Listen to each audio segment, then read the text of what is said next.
I was down, but now I'm up. Yeah, this all God, this ain't no lie. Yeah, I used to be stuck in that mud. Whoa. Yeah, I was down, but now I'm up, up, up, up. I was down, but now I'm up. Yeah, this all God, this ain't no lie. Yeah, I used to be stuck in that. Mark is feeling it this morning. Yeah, I was down, but now I'm up, up, up, up. I was down, but now I'm up like my name Lazarus. No Satan gon' be mad at this. I had to ask my dad if it's okay to swing my bat at this. He said, boy, if I picture this out of the park, moving so quick it's like they stuck in park. They see the numbers, but I see the heart. 10,000 hours you spit in the dark, putting in good work, even though you didn't even know that it would work. Talking about a man who grew up in woodwork, do it for the love of it, that's the way it should work. Yeah, yeah. I know some people gon' look at me crazy, and I'm like, for what? Man, I was stuck, I was down, but now I'm up. Yeah, this all God, this ain't no love. Yeah, I used to be stuck in that mud. Yeah, I was down, but now I'm up, up, up, up. I was down, but now I'm down. Now I'm up like a seesaw. When I'm on a beat like an old man's lawn, better keep off. From the ground to the treetops, got clouds on my feet like Jack and the Beanstalk. Jumped off quick, went straight in a free fall. Cowboy hat and the mic singing yeehaw. Landed on my feet like a feline, put him back in the seat like a recline. Ay, what you mean I'm not worthy? Did it with a purpose, didn't need a permit. Digging from the bottom and I brought it to the surface. Mind your business now, who I worship. Who the little guy making big, big, big moves. Tick-tock, turn it to a tick, tick, tick, boom. Yeah, I talk a lot of stuff. Probably thought it was a bluff till I went and I like that, Mark. I was down, but now I'm up. Let's go. Yeah. This all God, this ain't no love. Yeah, I used to be stuck in that mud. Yeah, yeah, I was down, but now I'm up, up, up, up. I was down, but now I'm up. Woo! Good morning, good morning. Happy Friday. Fill in the room there.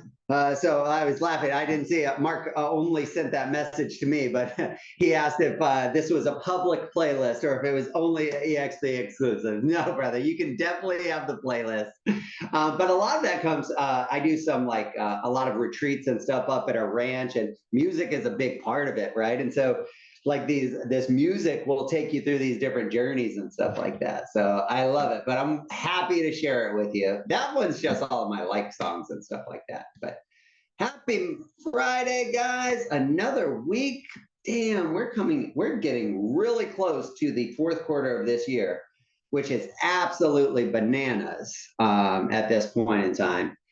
And before we get into things, I wanted to really just dig into the NAR settlement and stuff like that here today, the pros, the cons, more importantly, the opportunities.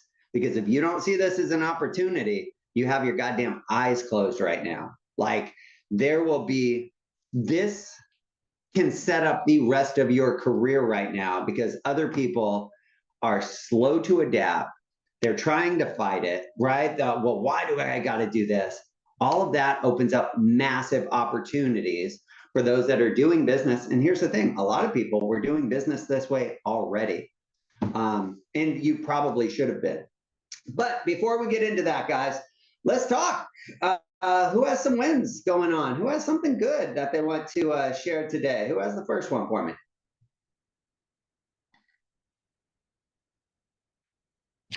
I'll go. I have a new agent with us on the call. Her name is Victoria, and I think she's super excited to get started with us. And one of the coolest things that I think that she has to add and offer to our group is that she is new to real estate as a residential, but she has worked in the development commercial sector for years. So super exciting. Victoria, you want to say hey to everyone? Thank you. Hi, everyone. Super excited to be here, fresh and new. Yeah, and Bill and Larry, you sent me an email already. Thanks so much. Absolutely. Welcome to the family. Welcome to the tribe here. Absolutely. Welcome, welcome, welcome. Wonderful. So the family's growing, the tribe's growing. That's great. Who has the second win for today?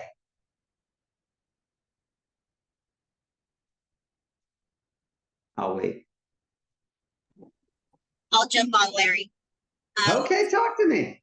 I have a victory. I sent it to you earlier in the week too.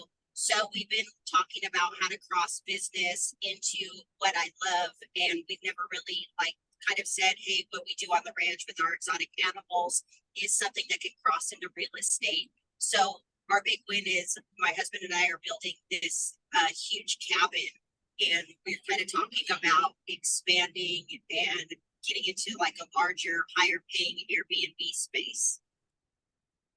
Nice. That's exciting. And guys, if you guys do not follow Valerie, oh my gosh, they have an exotic ranch in Texas. What, probably around like Waco area, is that right? Like somewhere around Waco? Like I'm talking sloths, giraffes, like so many like cool things. They have a few Airbnb units and stuff there now. And like when I was, we were having a coaching session and I was like, that's so fascinating. You've been with me for a year and I didn't know about this. Like that builds so much rapport and relationship, right? Like how many of you guys like would love to have a friend or somebody that you worked with that ran this, that, you know, like that builds a ton of rapport and relationship with people because people do business with others that they know, like, and trust. Right. And other animal lovers and stuff like that are going to fall in love and be like, oh my gosh, Valerie's our people, right? Like maybe we just have a cow or a longhorn, but she has all of the things at this point in time. So I love it. Leverage it, use it, because I think that's you, right? And people need to know who you are because more people need to do business with you. And I adamantly believe that. So that's beautiful. Congrats. Wonderful. Who has the third win?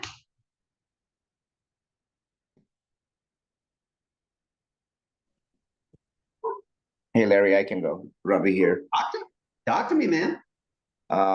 There were a few months in the middle which was dry because of the shifting market, but then being persistent, working with clients, I have 4 in contract within the last 15 days. So all of these I've been working with them for the last good 3.5, 4 months, but persistence and then just following up on them, finding the right price.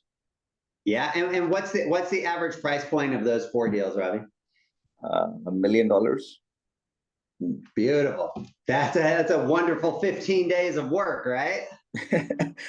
Collectively 3.5 months, but yeah, 15 days. Sure. Yeah. Absolutely. But this is what we talk about, guys, right? Like we don't control what you can, right? If you're going to sit there and bitch and moan about the things that you don't control, this market is going to chew you up and spit you out, right? But just as Robbie, right? Like the market shifted. He could not control that. All he can keep doing is educating his clients, working with his clients, and continuing to solve what their needs are, right? And that's the thing that we forget. We get frustrated, with our clients. Sometimes, oh, why aren't they buying this home? Why aren't they doing this? Like, look in the mirror. Why are you not showing them the right house, right? Something that they fall in love with. This is the largest financial decision of their life. Like, don't pressure that, right? Like, I know a lot of you guys have investment homes and stuff like that. Most people have one home, and it is the largest asset that they have, and they are trusting you in this. So add some massive value to them, right? And keep educating them on what's turning and where the market's going and stuff like that. So I absolutely love that, right? Like we talk about this all the time. Success is consistent. It's not always sexy, right? But when you do the right thing day after day after day after day, you get lucky after 3 months of work and you put 4 deals in escrow in 2 weeks, right? That is where we have to stay the course, right? You've developed this business plan. You have these action items for the business plan. Stay the course. Right now, like, I don't know if you guys are seeing this, guys. I probably get 2 or 3 emails a day from, and I don't even know because it comes from different emails and stuff like that, but they're sitting there talking about, and it has every bank possible like plastered in this advertisement. And it says, banks are looking for listing agents in your area. And I'm like, bullshit, because I know people at every one of those banks, right? But I've even went to take those classes, right? I'm like, okay, well, let me see, what are they going to teach these folks, right? And literally they're trying to like get you to pay $99 for a list of banks that you could go and get on your own. And they're also going to give you a copy of the resume. Guys, just reach out to Robert Weichelt. He'll give you a copy of his REO resume, right? Like copy and paste, put your information in there. Be like, Larry, do you have a list of banks? Absolutely. Here you go. And you're done. But there, as this market shifts and turns and it becomes tighter, and it's going to get tighter, I promise you, right? We've been in up market for 15 years now, which is unnormal.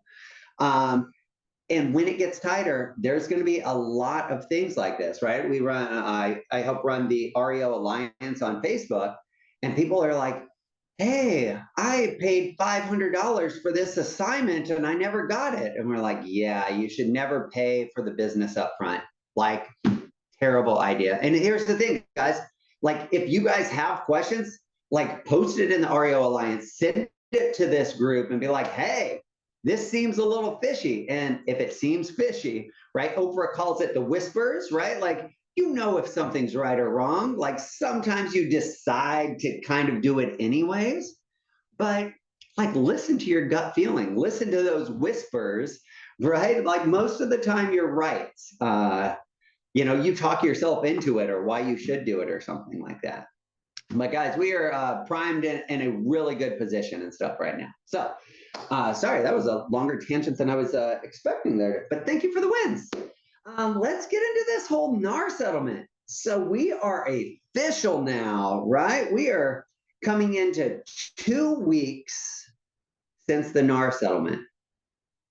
What's going on out there? What are you guys seeing? What's shifted in your business at this point in time? Michonne, talk to me, ma'am. I'm able to eliminate people that don't really want to commit to an agent, or that, you know, are asking me to see homes that already have an agent that just wanted to see the home. So it's caused me to filter out some buyers who are actually not really buyers. Absolutely. I love it, right? Your time is the most valuable thing that you have. Be very protective of it and who you give that to. 1000%. Michonne, you were going to say something. What's up, man? Kind of a little bit on what Valerie was just saying. It's weeding out some, but for the most part that's important to me is I've been able to educate other agents, the buyers agents that are calling in, and in my opinion, that's correcting how it's going forward, as opposed to just coming in with different expectations on your seller is supposed to be paying.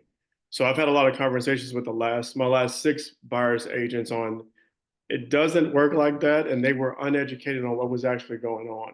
So my value to them was getting them to understand that it doesn't, and this is how it is, and my seller can change this before contract at any time. So that was a win for me. I'm kind of pushing it forward, falling forward on the educational part with them. That's all you can do, right? For other agents in the industry, right? This is our time to come together, right? Like this is our time to make a stand because, right, the public took a big swing at this industry and stuff, right? Which is kind of crazy considering the average realtor makes $54,000 a year. Like this is the industry that you're going to go after. Do you know how much the attorney made that started the class action lawsuit? It was like $102 million. Like, and you're coming after the average person that makes $52,000. Did you guys also see what that same person, that same attorney did this week? Opened up a flat fee brokerage. I was like, you have to be effing kidding me right now. You are something else, dude. Oh my goodness. But here's the thing, right? Like, I don't control that. Like, I think it's entertaining, and that person is not taking one client away from me. Not one. Because I don't have the same clientele as that person. I want to work with people that see my value. I understand that Mark Reber doesn't see my value. I get that. But that that's okay. I still love him. I still love him. Um, yeah, so this is it, guys, right? Like, that's not your client. Stay in your lane. Don't worry about what other people are doing there. But it's just some interesting things, right? That are happening. Let's do this, just so we kind of stay on track here. What are some of the challenges that this has brought up? Let's start with some cons, then we'll talk about some of the pros of this, and then we'll talk about some opportunities at this point. So what are some of the challenges, right? What are some of the obstacles that you guys are having to overcome with this? Hey, Larry, it's Joseph. Good morning. Good morning, sir. A couple of challenges that I'm seeing is really just the educational piece for the consumer. They are being given all the fun headlines that are clickbait that literally have nothing to do with the settlement, but completely put a spin on our industry. Second thing that I'm seeing that's a really big challenge is that not our agents, because I think we've done a stellar job of really being crystal clear about what we're dealing with, what it actually means, how to start navigating. So I think we've done a really good job. But in real estate as an industry, I see that agents are either throwing it under the rug as business as usual, nothing's changed. And although I understand the sentiment, the challenge is that the indifference to nuance is going to be really harmful. And I'm seeing a lot of agents out there that are really just looking at this as an opportunity to just share the bare minimum and get people to sign a piece of paper without any explanation as to what they're actually agreeing to by signing. So those are some of the challenges I'm seeing out there. Yeah, absolutely. Can I ask you, Joseph Lima, just because, and I want to put you on the spot a little bit here, right? Let's do it. But I'm a buyer, man. I've seen all of these things. Like, I understand I don't have to pay the commission anymore. Like, Joseph, this is great, right? Like, let's get my home listed. I would love to, keep that, keep all of that commission. Like, how do we get this started? Yeah, awesome. So the talk track that I have with the seller is this: seller, you never had to. In that regard, nothing has changed. But what you may not realize is that offering a buyer agent compensation has been the #1 marketing tactic that sellers have used for over 100 years to not only sell their home faster, but sell it for the most amount of money. Because what it allowed you to do is get the real estate community to rally behind getting your home sold. So yes, it's being more transparent. I know you're hearing all the headlines that it's no longer necessary, but what they're failing to tell you is it was never necessary. It was your strategy. The challenge is the Department of Justice, or with these new changes, they've actually taken away from you one of the main marketing pieces of that strategy. So that's how I engage sellers. Love it. One thing that I would add on to that is come back and solidify that with a question. Like, Joseph, do you see how if you don't, offer that compensation to the agents that are working with all the buyers, do you think that could be do you see how that could be detrimental to you?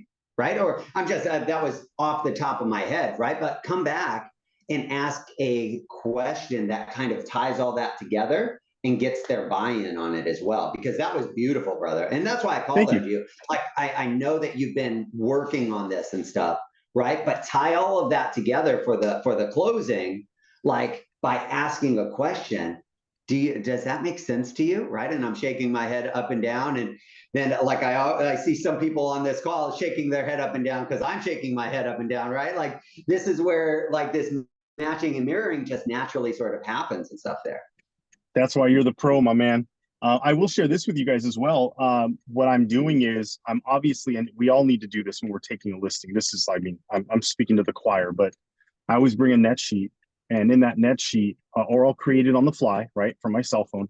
But in that net sheet, I will explain to them that I've made a lot of assumptions just to get to the numbers right away.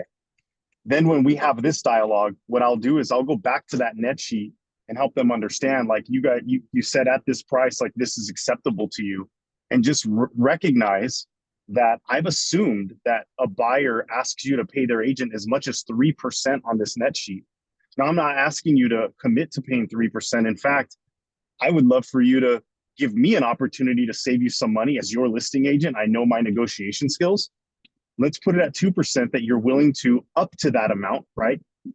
If I have a dialogue with an agent, I want to make sure there's authorization there. But don't stay hard and fast on that too, because at the end of the day, what we're trying to do is get this net sheet and this net number to be as high as possible. So if an offer comes in that nets you $10,000 more than everyone else, then what do you really care as far as what that agent made? Be it 2%, 2.5%, or 3%. If you're netting the most amount of money, then we just need to be focused on what the actual goal is.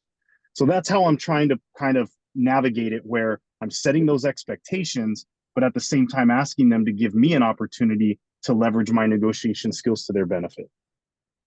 Absolutely. Yeah. And again, end on that question that they want to say yes to, right? Like, does that make sense that I'm going to negotiate? And does it make sense that we get the most on this net sheet possible? And do you understand this marketing strategy that's worked for, how many homes have you sold in your career, Joseph? Like, you have to be approaching driving. I have no idea. Yeah, it's definitely in that range. Dude, that would be a phenomenal stat though. Like, with all of the REOs that you've touched and stuff like that, bro, that's worth some time to put together. Do you see like how this marketing strategy has helped me sell 1,100 homes so far? Like, I would start tracking that stuff, man. And I would try and put together a ballpark with your MLS and stuff. Like, it's not going to be accurate because you touch so many others, but I would start putting that together, man. It's a great idea. Thank you, Larry. I think all of us should do that. Mm-hmm. Yeah, I mean, and then for those of us who are newer, don't ever forget the power of we. Yeah, absolutely, absolutely. Brian Flatley, what do you got, man? I just want to add a little piece to that. And I think ending on the question, as you have already indicated, that has them wanting to give you the answer that you're looking for. You know, I put it out there every time and say, what do you think's going on around your house? What's going on in the neighborhood and in this part of town, in Gilbert, Chandler, wherever? What do you think people are doing out there in terms of commission? Do you think they're paying commission? Are they in a position where they're going to pay commission to a buyer's agent, or they're not? And so I lead with that quite often. I've had the exact same discussions that Joseph's alluding to, but I think I always tend to begin with, if you're the one, you've never had to pay commission. That's always been the choice of the seller. But if you're the only person, whether it was 10 years ago or today, and if you're the only home in the area not offering commission, what does that mean to our marketing ability for your home? What's going to happen there? Because I can tell you, Mr. Seller, every single agent that plans to show my home checks my website or calls me to see what commission I'm offering. And really important on that. So Brian's asking a lot of questions, and I'm making an assumption that it's just because he's giving examples here. When you ask a question, shut up and let them answer. I gave you several examples, but that's right. Yeah, absolutely.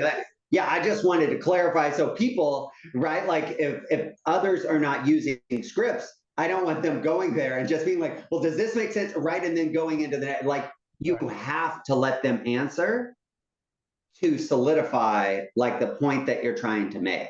That's right. Right? Let them, does this make sense? That's right. Shut up. It may be awkward silence. Think about the wins. I will sit here for 5 minutes if we need to. You guys will not let me sit here for 5 minutes. Somebody is going to break that silence because you're going to be like, damn, this is awkward. Like, somebody has to say something, right? Somebody will say something. Do not be the first person. Ask the question and shut up. That's right. Beautiful. What are some of the other challenges that we're running into?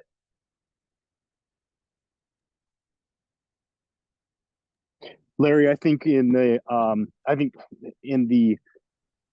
gray area in which we exist right now, people are looking for that line, and I want all of us to recognize sometimes you don't know the line until you've crossed it. And catch mark, and many others are giving us notice. They're watching every move that we make. And so normally I'm really open to, like, let's take that leadership role and go figure out what's what. In a dynamic like this, I really have reservation of finding the line. I think I'm going to let someone else do it because, everyone's keeping an eye on this industry. Like it or not, I have a lot of commentary around that. I personally think these attorneys set themselves up for decades of business moving forward. But at the end of the day, they're watching for what we do. And I think that's going to come in two areas. One, how we're trying to skate around advertising compensation because they want a complete decoupling of it. And number two, if we start to take advantage of buyers who start signing things that they have no knowledge of what they're signing. So just be very cautious.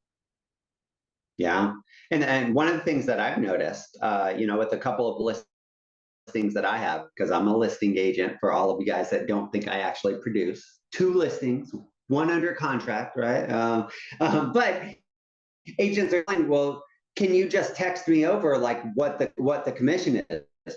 No, put it in your offer, right? Put it in your offer and I will submit it to my client and then we can go from there, right? My clients are willing to compensate, right? Like they're willing to do this. Please put it in your offer. I'm not creating that paper trail of what I'm saying. And here's the worst thing, like Ariana does do a hell of a lot more business than I do, right? There was 2 calls in a row. There was this agent that was like, well, that's not the standard commission rate. And I was like, oh my gosh, you did not just say that. Like with everything that, like, do you live under a rock? Like, who do you work for? Like, let me go talk to them, right? Like, guys, there's ambulance chasers right now, just like this class action lawsuit. Like, there are people looking for you to F up MLSs, right? Like some of these fees, like let's talk about the cons, right? Like the amount of paperwork that this just added to, right? Like the amount of disclosures that we need, the scripting that you guys have to learn so that you can add value to your clients, how we market and advertise and negotiate for our clients, right? There's a laundry list of things, the liability, that others are opening up to. Our presentations have to change, right? And this is where, I put this in here a couple of times, but again, like your guys' scripting has to become very important. And so I'm putting, our toolkit in the chat box and stuff right now, and make sure that you guys are using that, right? Make sure that you're using that. Make sure that you're using the contracts. If you're not with us at EXP and you're at another brokerage and you guys don't have additional contracts, use this. Zillow's using this. Other brokerages are using this. MLSs are using this. Like, use this. You don't have it where you're at right now. Protect yourself. That is the biggest thing, because some of these fines that I'm seeing with MLSs, first offense, $4,000. Like, that will put agents out of business, right? Especially as this market shifts and turns. So this shouldn't be scary, right? This is an opportunity for us. You have to elevate your skills. You have to sharpen your skills, be able to stay at the top of this market. And you always have, right? You've always had to mold and adapt. It just feels like we're going through a hell of a lot of changes really fast right now. Any other hurdles, obstacles that we're coming across right now that need to be discussed? If you leave it open, I'm going to keep talking, everyone. So please fire away. But I'm going to say tangible value for buyer's agents. This is a new skill set. We didn't have to go under contract before showing a home. So making sure that you have really good approaches based on the relationship is the way I'm looking at it.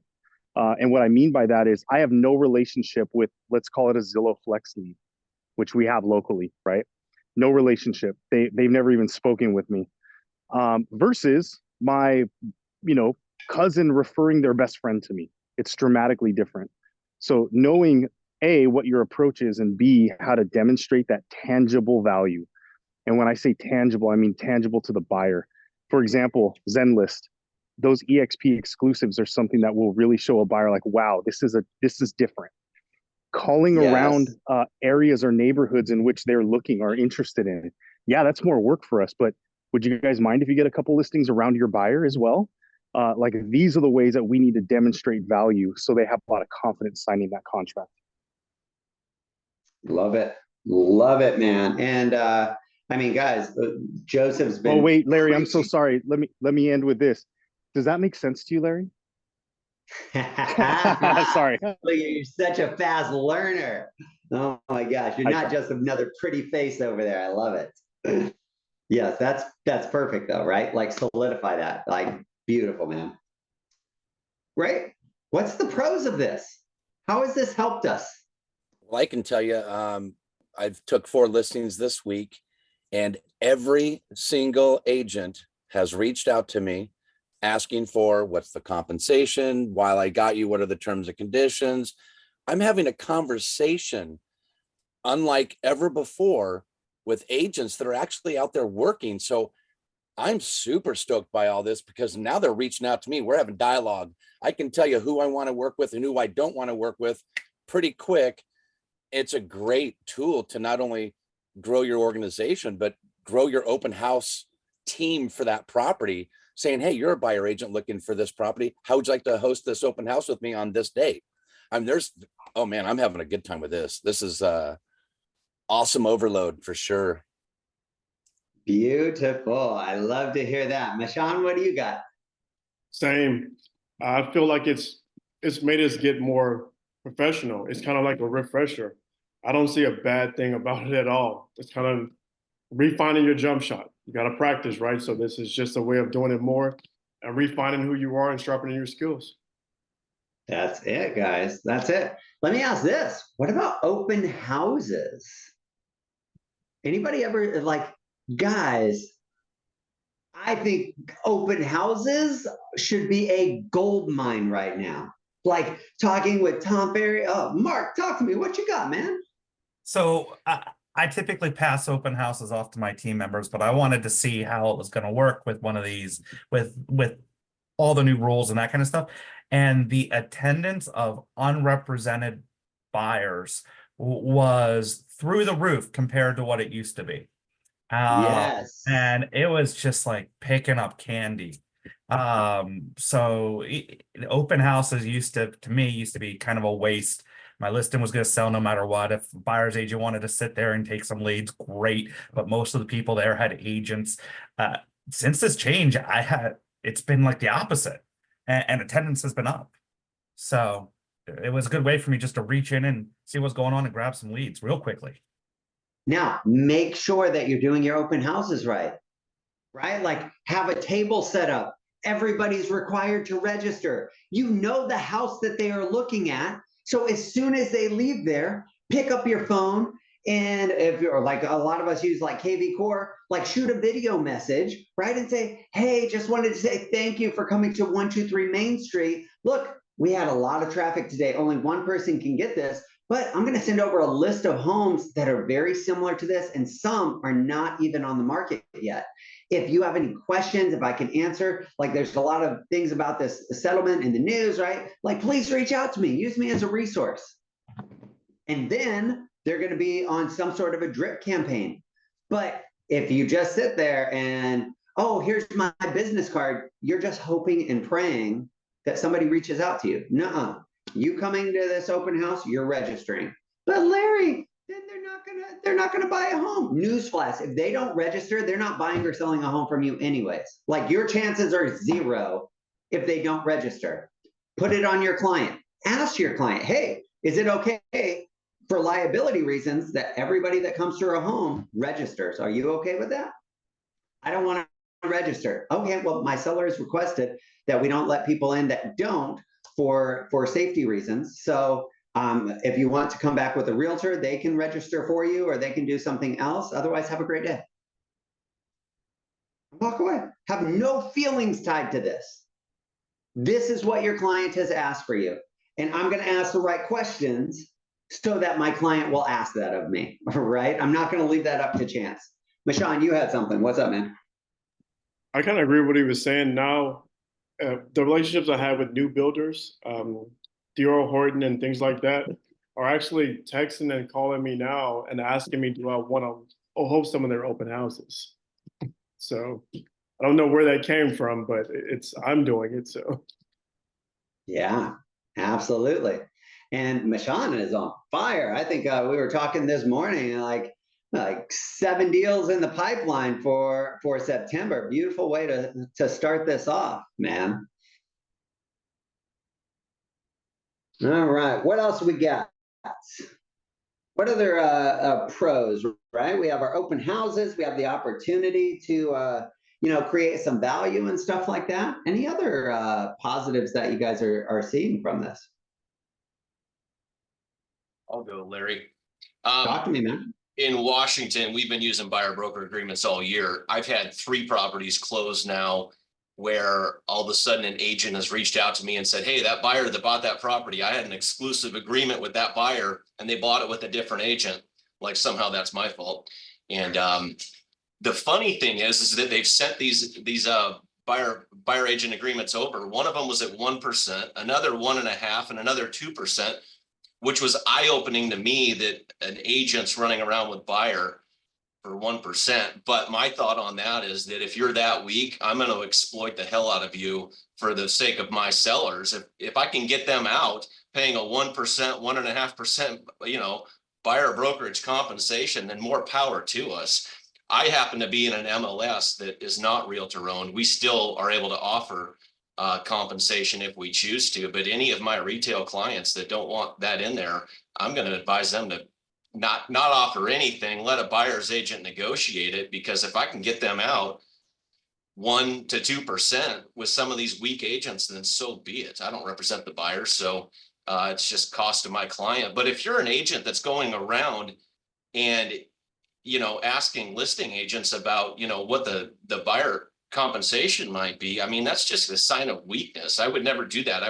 I would link the buyer with the house, and then we would present the offer like we'd present any other offer with any other concession that we would ask the seller for. But I just don't think you should be going around asking that question.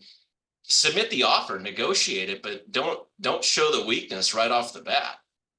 Yeah, call that agent. Hey, is this property still available? Beautiful. Any other offers on the table right now? Okay, great. Like, I'm going to put my offer together. It will be over here shortly, fully pre-qualified, right? Like, hype your buyer and stuff up, and then present your terms. And your buyer agreement, right, should be 3%. You can always negotiate down. It's a hell of a lot harder to negotiate up at the end of the day, right? So think about that. Know your value and know your worth for sure. Guys, one of the biggest opportunities I see, first time in our history, you have been able to negotiate your commission. You guys realize that? Like, the first time. We've always been, you can't stop a closing, it can't be included in the contract, nothing. So you could add a 5% buyer broker agreement. If that MLS said, we're paying 1%, your fiduciary is to your buyer.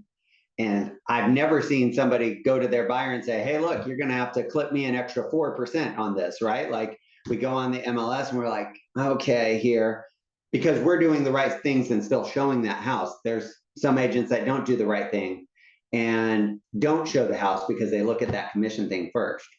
But have your buyer broker in place, have your value sign, right? You can always negotiate down.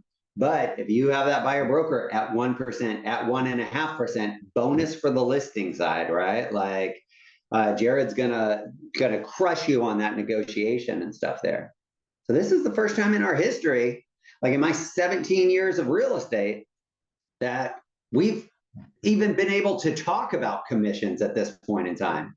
I love it. I'm a believer like Mashawn. Like, this is the best thing that's ever happened to us. Thank you.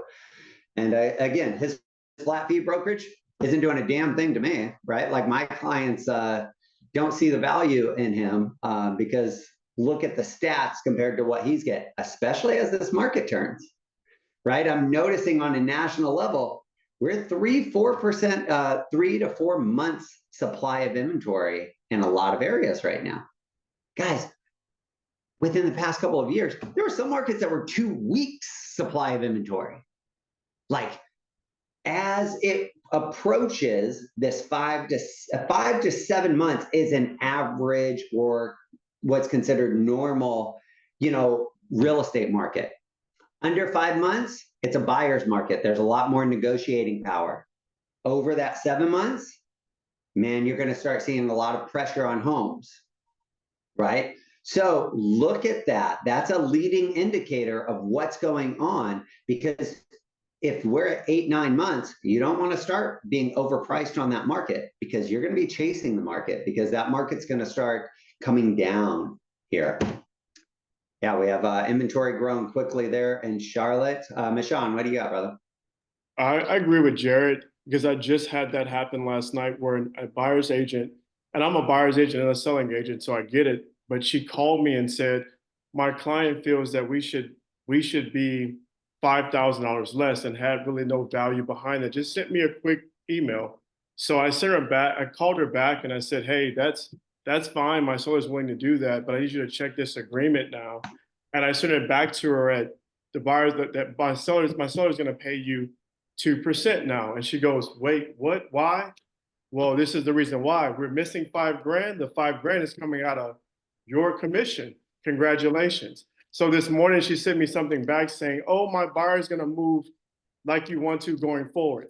That's your commission. If I'm missing $5,000, I have to educate my client that, hey, well, I'm not going to do $5,000, Michon, don't worry about it. We can pull it back out of this agent's commission.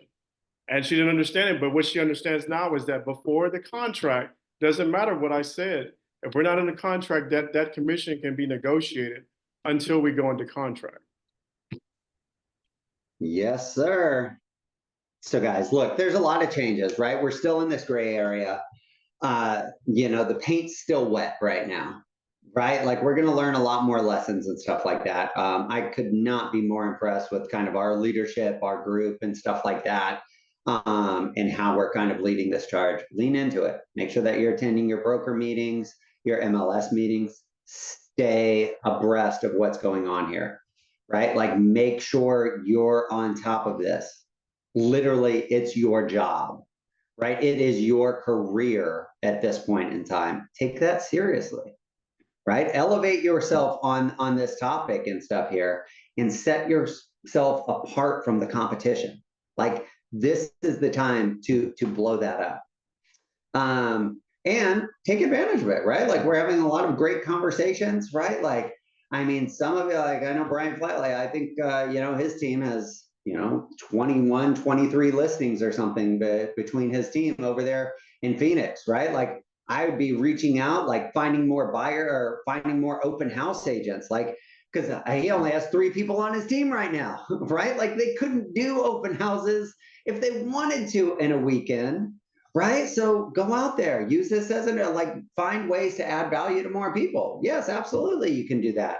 But here's the thing, this is how you're going to do the open house. And like, I had open house agents, that's all they did. I didn't give them any leads. When my team was doing 300-400 deals a year, literally, I had open house agents that were required to do 3 open houses every single weekend or every single week, right? We had the database, every lead was required to go in, and then it was wash, rinse, repeat. And they built their database up almost instantaneously and stuff there.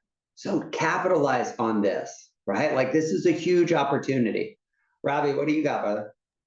Hey, Larry, a quick question here now, given the 2 other gentlemen talked about. Do you think this is going to bring those flat fee agents more attractive, right? I mean, if the listing agent is looking for on the seller side, the flat fee agents won't do all the runway, but then they're going to produce because they're just taking a smaller commission, right? And many of the times, even though they're asking for 2%, it gives back the rebate to the buyers as well. So what's your take on these flat fee agents who are running with flat fee or brokerages with flat fees? So they've always been here. This isn't a new concept, from the assist to sell franchises to, if you look in Las Vegas, right? 2 of my good friends, Aaron Alessi and Steve Hawk, they've each are in the top 5 realtors and they have been for 20 years in Las Vegas. They run a flat fee brokerage. They market, they advertise, and they basically say that, look, they're going to do the same thing that you do. This is where your marketing, your advertising, your value proposition. Again, to me, they have a different clientele, right? Those are not the people that I'm looking to work with at the end of the day that do not see my value. When I bring offers on the table for your property before we have it listed, I give you multiple options to list your home traditionally with the pros and cons, or, I have a proprietary offer management system that's getting 10 to 15 offers in the first week, and the seller doesn't pay the commission. Like, Robbie, which one of these works best for you? Right. Right? Sure. Very, very true. Very true. But what about from the buyer agent side? Agents who are just taking a flat fees. I mean, again, not the clients I'm looking to work with, right? Like, if they can't negotiate commission for themselves, and that's what I'm saying, like, oh, well, Robbie, like, so-and-so said they would list my home and give me a rebate and do this. Oh, great. Like, so is it more important for me to charge you less or for you to get the best price on your home? Right. Role play with me. So Robbie, like, is it more important for you to pay me less or to get the absolute best price on your home? Which one is it, Robbie? So for buyers that I work with, my clientele, they want both. That's the irony. They want a lower price, negotiate as much as possible, but give them a rebate as well as a lower commission. So that's where the challenge comes for some of the clientele that we have out there. So you're absolutely right. This is a challenge. 1,000%. I see your production. It hasn't been an issue, right? We pick and choose, and sometimes you might negotiate. Right. You might say, look, I'm worth more than this, and my sales record shows this. This is what I did for my last client. This is what I did for your last client. These clients that are talking about doing this for $500, $1,000, 1%, right? What have they done? Oh, they haven't told you. Let me do a favor. Like, let me look up their production on the MLS. Oh, damn. They had 2 sales last year. How strong do you think their negotiation skills are going to be to make sure that you get the right offer, Robin? Right. True. Yes. Right. That's in our presentation. That's on us.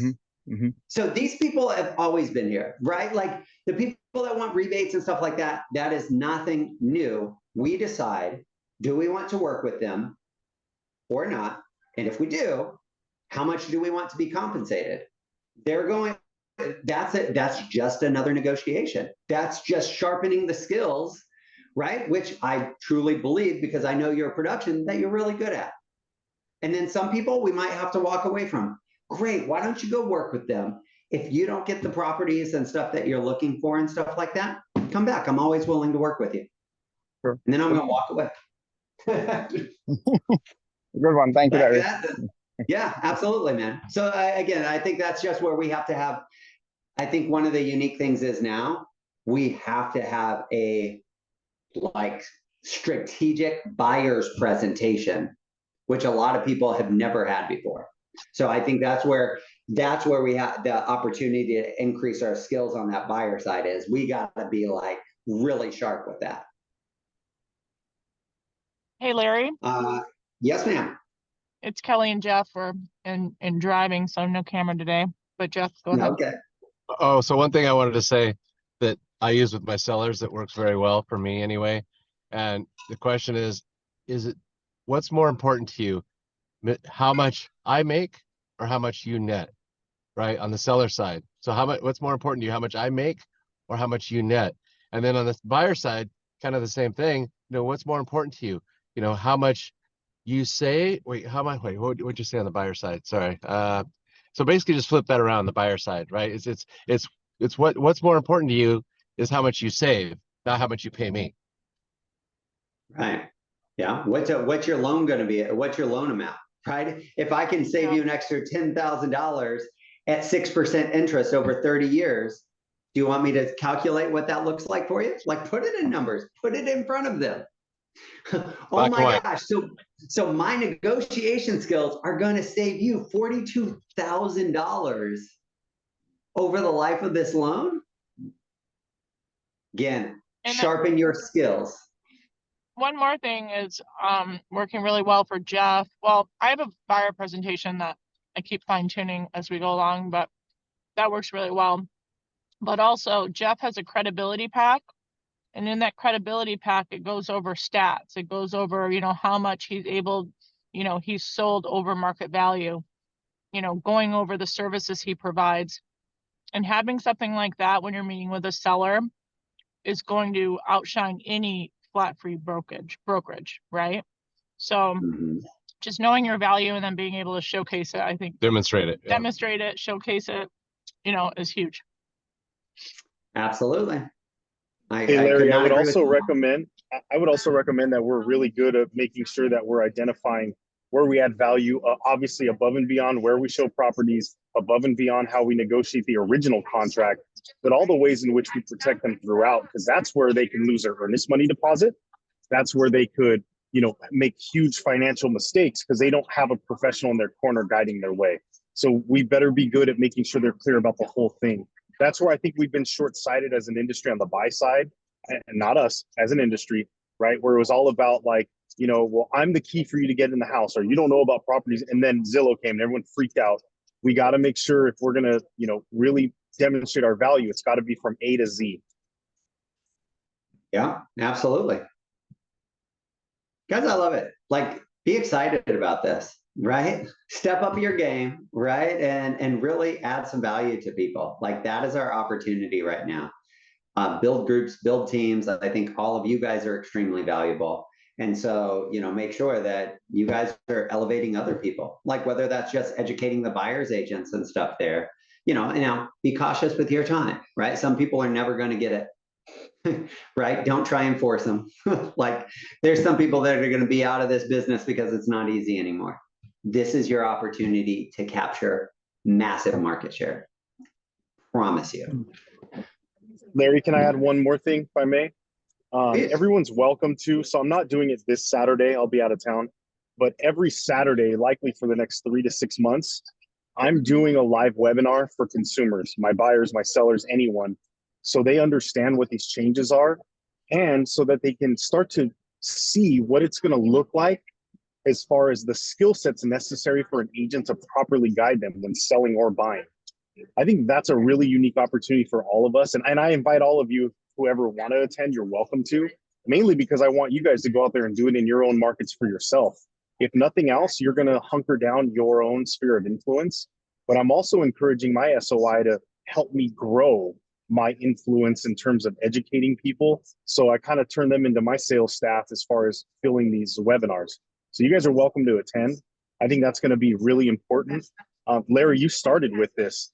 Sitzer, on the Sitzer-Burnett case, right? So one of the main plaintiffs, you're right, has actually, we don't know if it's a brokerage yet. It might just be like an online service where it's a flat fee per showing, I think of $49.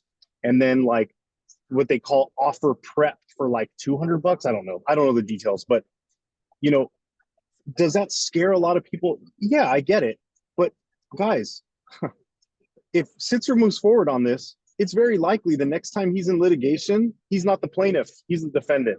You know, like, people have to understand there's a lot of risk in what we do. And if you offer someone a limited amount of like, you know, agency or understanding, all we're doing is we're positioning the buyer to know enough to go and be dangerous against themselves. So I still think when it's all said and done, our professional approach and the value that we bring to buyers and sellers wins. Yes, sorry, I didn't sir. finish that with a question. My apologies. Does that make sense to you, Larry?